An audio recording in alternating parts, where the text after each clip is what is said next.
all of a sudden you find yourself in a completely CLI mode, right? And as depressing as it is, over here, the most important thing is for you to remember what we talked about earlier in the class.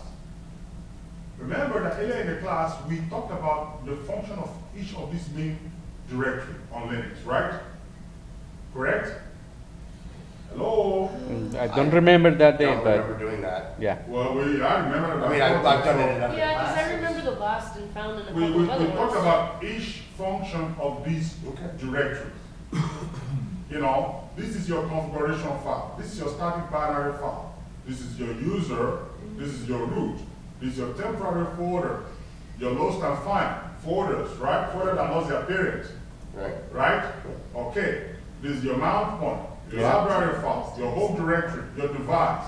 Yeah, DEV is device. So we talked about all these. Now, which folder would you like to go here to see where your possible CD-ROM drive is located? Mouse. You go to device, that's what we're talking about. So you go to device and press enter here and look at it, right? I can come over here and just do this and say less, right? Again, what you're looking at is it is you possible to see your CD-ROM. Right there. And then here you see your CD-ROM. All right? Yeah, but didn't I already say to do this? Well, you said it.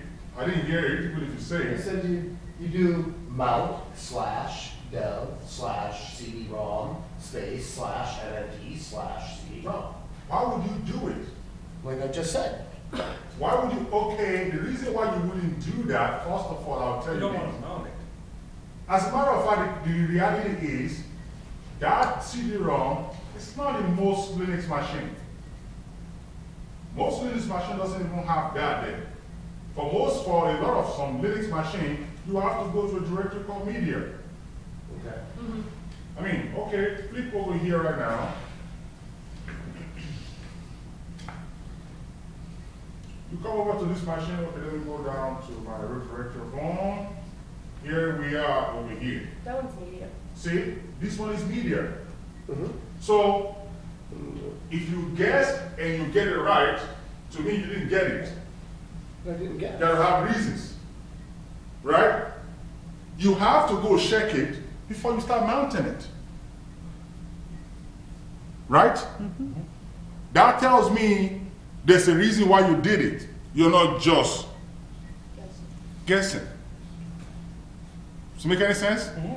The reason I pause on that note is because if I use CD-ROM now, most everybody's going to get it. They're going to start using dev CD-ROM. But then all of a sudden you find another machine that doesn't even have CD-ROM in the device location. They put it on the media. Then what are you going to do? So looking for it. Yeah, then all of a sudden you expect to be in the media, you go to dev over here, and it's not here. It's not here in dev. As a matter of fact, most of the newer distribution of Linux doesn't mount your external CD-ROM or jump drive inside dev. They mount it automatically inside media. Okay? So you have to be, first of all, so you look for it, it's there, then you do it. You don't just do it and hope it works. And then have an error message. So you have reasons why you do what you do. And you're documenting it. Because it looks back in your documentation when you say, I just want to see if CD-ROM is here. Because for every command you type, you have to document it. So I can say, searching for mount, point of my CD-ROM. Then I can say I'm listing this, look at the DEV. If it's there, fine. If it's not there, then I go to my media. If it's there, if it's not there, you understand what I'm saying? Then my documentation will match up with my action. You understand what I'm saying? So are you sure? So you're not so sure, right? Barry Bonds, if you follow the news very well, the guy, as far as I'm concerned, pretty much walked, right? Because the thing they convict him on probably would be maybe a month or two in home arrest, or he might actually do community service. Because the only